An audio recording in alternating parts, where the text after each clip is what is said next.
Assalamualaikum warahmatullahi wabarakatuh. Waalaikumsalam. Selamat pagi pemirsa, senang sekali saya Farid Hasan menjumpai Anda dalam Tawakal. Dan pemirsa, untuk Tawakal pagi ini kita kedatangan seorang narasumber bernama Ibu Tati. Dan Alhamdulillah Ibu Tati sudah bersama kita di studio. Assalamualaikum Ibu Tati. Sehat kabar ya? Sehat? Syukur Alhamdulillah. Terima kasih Ibu Tati sudah hadir di Tawakal ya Bu ya. Dan pemirsa, selain Ibu Tati, kita juga sudah ada Ustadz Ziyad. Assalamualaikum Pak Ustadz. Waalaikumsalam warahmatullahi wabarakatuh. Ya, terima kasih Pak Ustadz juga sudah hadir bersama kami di Tawakal. Terima kasih. Semoga nanti setelah mendengar kisah dari Ibu Tati, tausiah dari Pak Ustadz, bisa menenangkan Ibu Tati dalam menjalani hidupnya. Insya Allah. Baik pemirsa, langsung saja kita tanya dengan narasumber kita Ibu Tati. Ibu datang ke Tawakal, ingin bercerita kisah hidup Ibu yang Ibu mungkin butuh masukan-masukan dari Pak Ustadz. Nah, kira-kira masalahnya apa aja Ibu? Aku mengalami pelecehan seksual sama kakak ipar aku sendiri.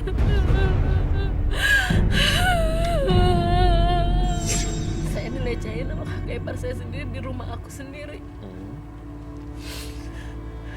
Di rumah orang tua? Iya. Kejadiannya gimana bisa sampai seperti itu? Waktu itu aku lagi tidur di kamar, tiba-tiba dia masuk.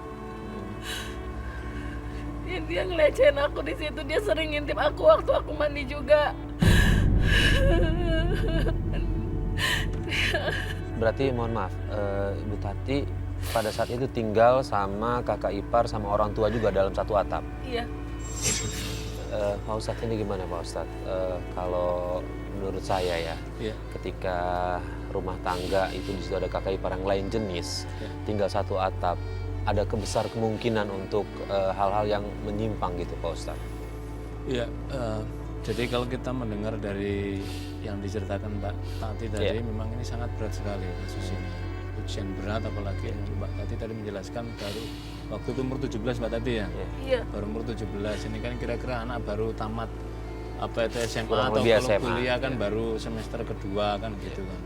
Jadi kalau dalam, makanya inilah pentingnya kita memahami dalam kehidupan rumah tangga menurut tuntunan ajaran agama. Kalau agama itu kan membagi ya, ada beberapa mana ini mahramnya.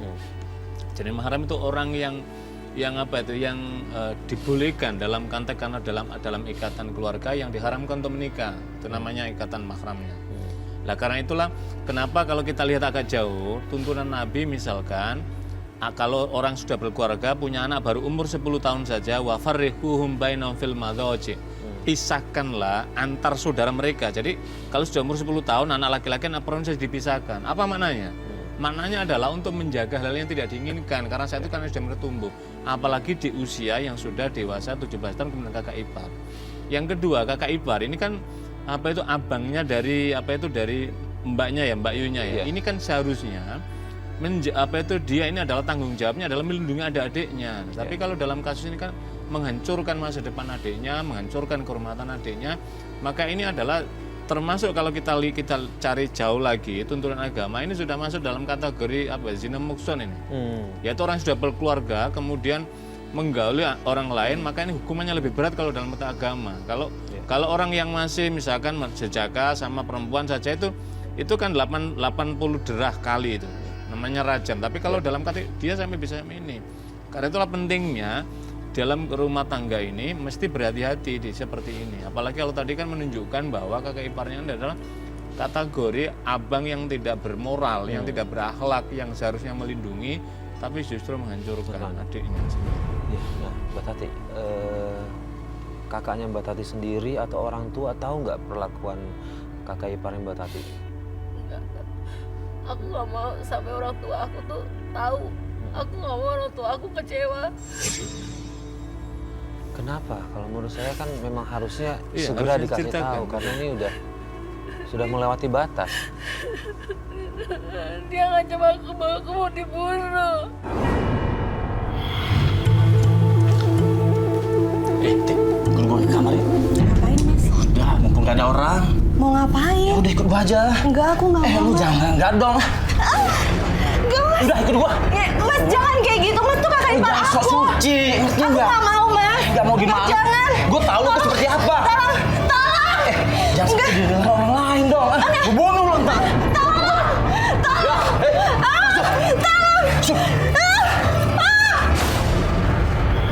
Kalau aku bilang ke orang tua aku saudara-saudara aku. Ya, dan maaf, itu kejadian itu pernah terulang lagi atau Iya. sekali itu? Sering. Kemudian apa yang selama ini Mbak Tati lakukan untuk merahasiakan itu?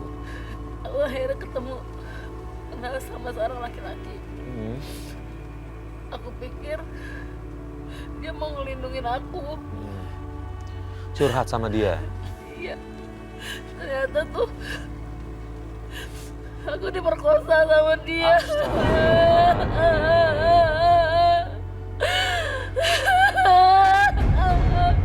Ustaz, ini musibah datang bertubi-tubi nih Pak Ustaz.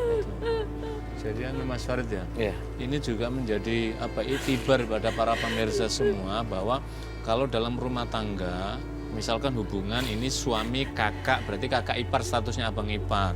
Jadi kalau kakak ini punya adik perempuan atau punya adik laki-laki, kemudian yang kakak perempuan ini menikah, maka ini abang ipar. Maka ketika ada kasus semacam ini, saya kira biasanya selalu Mas Farid, tadi kan beberapa kasus yang sudah kita ini kan ada ada dimensi intimidasi, ancaman, maka tujuannya adalah untuk mendiamkan kasus ini. Tapi dengan pelajaran ini untuk para pemirsa, ini saya kira tidak bisa didiamkan. Jadi mesti misalkan seharusnya Mbak Tati, ini kan kepada orang tuanya menyampaikan supaya apa? Ada pencegahan sejak dini. Jadi yang pertama kali kasus terjadi supaya ini bisa diperbaiki dan kedepannya tidak terulang lagi gitu loh, nggak terulang lagi. Tapi dengan kasus semacam ini dibiarkan, maka ini kan memberi ruang kepada orang tadi yang abangnya tidak baik tadi akan mengulangi perbuatannya karena dia merasa aman melakukannya. Padahal ini kan sesungguhnya hal yang sangat buruk sekali yang dicela oleh agama dan tidak dibolehkan. Apalagi ini sebagai pelindungnya untuk adiknya sendiri, tapi yang terjadi. Yang kedua, ternyata Mbak Tati ini kan mengalami ada sedikit trauma yang dengan kasus yang pertama kali tadi. Biasanya orang kalau mengalami trauma itu maka yang dicari adalah sosok yang bisa memberikan perlindungan pada dirinya. Dan kalau mendapatkan perlindungan yang baik, maka amanlah jalan hidup dia. Tetapi ketika tidak mendapatkan perlindungan yang baik, akibatnya adalah kayak tadi itu. Jadi harapan ekspektasinya sangat tinggi sekali. Mbak Tati tadi itu mengharapkan mudah-mudahan ada sosok yang bisa melindungi, yang bisa mengangkat dari penderitaan dia yang telah dihancurkan oleh kakak iparnya sendiri tadi itu. Tapi ternyata bertemulah dengan orang yang tidak bertanggung jawab sehingga terulanglah yang kedua kalinya sampai bahkan kemudian tadi diperkosa tadi. Mbak Tati, Iya. Mbak saya mau tanya lagi Mbak. Setelah Mbak sudah 2 kali diperlakukan seperti itu, kemudian apa yang Mbak lakukan? Saya dengar katanya Mbak menggunakan jalur lain untuk membalas dendam. Betul? Ya karena sakit hati aku tuh sama 2 orang itu, aku pergi ke orang pintar, aku nyantet dia. Aku sakit hati Mas. Aku bikin hidup dia tuh bener-bener hancur, susah. Aku mau tuh dia ngerasain apa yang aku rasain. Jadi aku tuh gak enak Mas, gak enak sama sekali. Sampai sekarang tuh tetap ke bawah. Aku trauma sampai sekarang. Aku tuh kalau ketemu kakak ipar aku di rumah, aku tuh takut.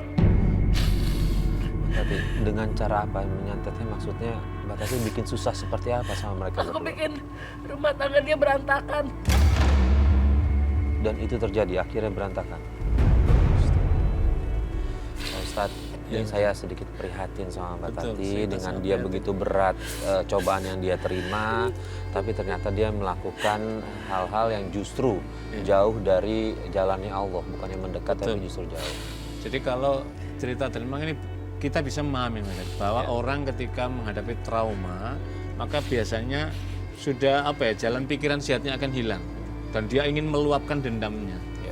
Maka kemudian ternyata pengaliannya justru kepada orang yang tukang santet. Yang tukang santet ini yang kalau dikategorikan dalam tuntunan agama ini adalah dunia hitam ini. Yang ini adalah kawannya syaitan, kawannya setan. Makanya dia menggunakan model-model pendekatan sihir yang ini adalah diharamkan dalam Islam. Hadis Nabi menjelaskan begini, yang tidak santet saja, dukun saja, Nabi mengatakan man ataka hinan, siapa yang datang ke suatu dukun, suma'utu minakum, dan ia mempercaya apa perkataan dia dan jalan dia diikuti, maka kata Nabi, Allah akan menutup pintu ibadah dia selama 40 hari 40 malam tidak diterima. Jadi kan orang akan mengalami kerugian yang luar biasa selama 40 hari ibadah yang diterima. Apalagi ini masuk dalam praktek perbuatan sihir. Santet itu masuk dikategorikan dalam perbuatan sihir. Dan sihir itu adalah termasuk perbuatan yang terkutuk yang dibenci oleh Allah Subhanahu wa taala. Jadi seharusnya sebenarnya Mas Farid ini juga menjadi ibro pada para pemirsa sekalian, ketika ada kasus semacam ini sebenarnya ada jalur hukum negara. Jadi kalau kasus yang pertama tadi itu mestinya kalau ada konflik di rumah tangga dengan kakak iparnya atau dengan dengan abang iparnya, ini tadi dengan abang ipar, maka dilaporkan pada orang tua. Orang tua mungkin akan bisa memotong perbuatan buruk ini, kemudian diajak untuk islah, kemudian menjadi lebih baik. Tapi tidak akan dia berulang.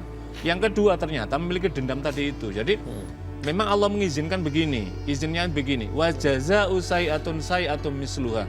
Balasan pada orang yang melakukan keburukan pada kita, balaslah yang setimpal dari keburukan yang dilakukannya.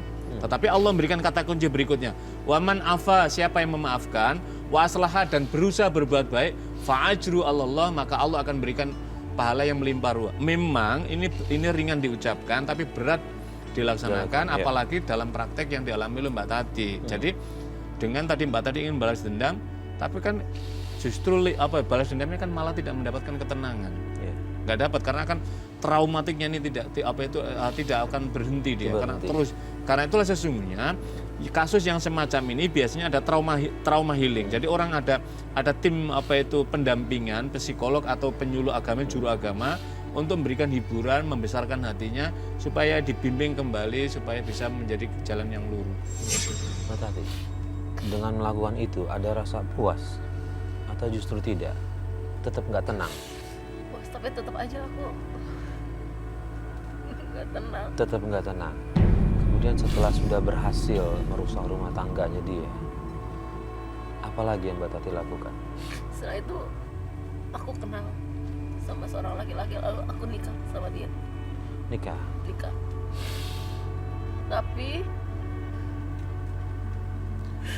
setelah aku nikah juga kejadian itu terulang lagi, aku disakitin lagi.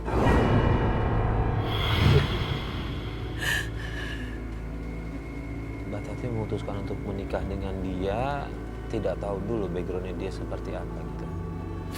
Ketemunya di mana sama laki-laki itu? Aku ketemu di tempat kerja aku juga. Tempat kerja. Kemudian setelah menikah, kata Mbak Tati menerima masalah lagi lah gitu istilahnya. Boleh tahu apa yang dia lakukan sama Mbak Tati? Aku sering disiksa sama dia. Aku sering dipukulin. Aku ditinggalin dia waktu aku hamil. Sabar ya sayang, bentar lagi kan kita ketemu. Kamu sehat-sehat ya. Mas mau kemana? Aku mau pergi. Pergi kemana Mas? Hei, kamu itu udah bohongin aku ya? Bohongin apa? Kenapa kamu baru bilang kalau kamu pernah tidur dengan pria lain? Mas, maafin aku. Aku lakuinnya terpaksa Mas. Aku terpaksa Mas ngelakuinnya. Sumpah aku terpaksa. Terpaksa kamu bilang? Mas maafin aku Mas, aku mohon jangan pergi. Ini anak kamu. Ternyata gue udah menikah sama wanita kotor kayak lo. Astagfirullahaladzim Mas, jangan ngomong kayak gitu Mas, tega banget. Ini anak kamu. Lepas. Anak, jangan-jangan ini bukan anak gue. Ini anak kamu Mas, sumpah. Udah. Sumpah ini. Jangan halangin aku mau pergi. Mas mau kemana? Aku pergi. Mas. Mas mau kemana Mas? Sudah hamil? Aku pas nikah sama Di umur dia. berapa bulan ditinggal? Dari umur hamil 5 bulan aku udah ditinggal sama dia. Setelah itu nggak balik sama sekali? Nggak ada Sampai kabar? aku ngelahirin dia nggak ada. Nggak ada. Wah, astagfirullah. Ustadz ini bertubi-tubi nih Pak Ustadz. Ketika dia mencoba untuk move on, walaupun di awalnya tetap nggak happy gitu, apa yang dia lakukan, rasa dendamnya itu, tapi dia memutuskan untuk menikah. Tapi ternyata apa yang dia dapatkan adalah justru disakiti sama suaminya. Jadi kasus semacam ini sungguh kan banyak dalam kehidupan masyarakat terjadi ya. Karena itulah agama telah memandu pada kita bagaimana cara mendapatkan jodoh yang baik. Salah satunya adalah lihat keturunan dia. Maksudnya kalau orang baik, maka insya Allah kira-kira kulturnya sudah baik, lingkungannya seperti apa, terus yang kedua agamanya seperti apa. Kalau mal itu kan relatif, fisik wajah juga relatif, tapi yang paling pokok adalah ad-din, pemahaman agamanya. Jadi ada kisah menarik dalam beberapa riwayat ketika seorang imam besar ketika datang ada orang ingin melamar anaknya, maka kemudian sang imam ini menyuruh orang ini, kemudian karena kebetulan di depan rumahnya itu ada musola, kemudian wahai ananda ambil air wudhu, sholatlah sunnah dulu. Ketika wudhu diperhatikan oleh imam ini, sang imam ini, kemudian ketika sholat diperhatikan, kemudian masuk rumah, silakan ananda masuk rumah, kemudian belum menyampaikan niatnya, maka kemudian sang imam mengatakan, wahai ananda, apa yang menjadi niatmu bapak sudah ngerti dan bapak terima, engkau melamar anakku. Dia heran, loh saya belum menyampaikan apa-apa tapi kenapa? Karena kemudian dia berucap, kau wudhumu saja kau jaga, sholatmu saja kau jaga, apalagi anakku. Jadi ini kan contoh sederhana dalam konteks untuk di sini ya. Ini maknanya apa? Maknanya berarti melihat pada kepribadian seseorang. Jadi pelajaran pada Mbak Tati kan tadi Mbak Tati kan di tempatnya dan dia tidak tahu Mbak Tati ya background keluarganya apa. Cuma dan tempat kerja apa, aja, kenal di tempat kerja. Iya. Dan kita bisa memahami karena kan sebelumnya dari musibah yang bertubi-tubi tadi, ketika dia mau move on tadi dan dia mungkin trustnya sangat tinggi sekali, dia sehingga udah pasrah seperti itu. Yang kedua adalah kemudian ternyata terjadi. Jadi Mas Fahri, di dalam fikih Islam tuntunan tentang keluarga itu dijelaskan beberapa kewajiban suami. Yang pertama ketika memberikan mahar saat menikah. Kemudian yang kedua adalah memberikan nafkah secara halal. Nafkah ini bisa nafkah lahir dan nafkah batin. Yang ketiga adalah memberikan pangan, maksudnya adalah makanan dengan cara yang halal. Kemudian tinggi tempat tinggal. Dan yang terpenting di antara urut-urutan ini adalah memberikan bimbingan dan kasih sayang. Bimbingan itu apa? Karena suami sebagai imam, tapi tadi kan tidak didapatkan tadi itu. Apalagi melakukan kekerasan. Itu namanya ada undang-undang KDRT, kekerasan dalam rumah tangga. Maka suami ketika diajukan oleh seorang istri ke pengadilan, maka suami dapat dijerat sebagai hukuman. Karena itu menyakiti dan ini adalah bagian dari hukum Islam yang diadopsi dalam hukum negara untuk melindungi setiap pasangan suami istri bahwa masing-masing punya kedudukan yang sama, jangan sampai melakukan tindakan kekerasan seperti yang dialami oleh Mbak Tati tadi. Dan ketika melahirkan saja tidak ada isu suaminya pergi, padahal itu adalah ini adalah perjuangan yang luar biasa dihadapi seorang ibu ketika melahirkan. Seharusnya suami berada di sampingnya, tapi yang terjadi adalah sebaliknya.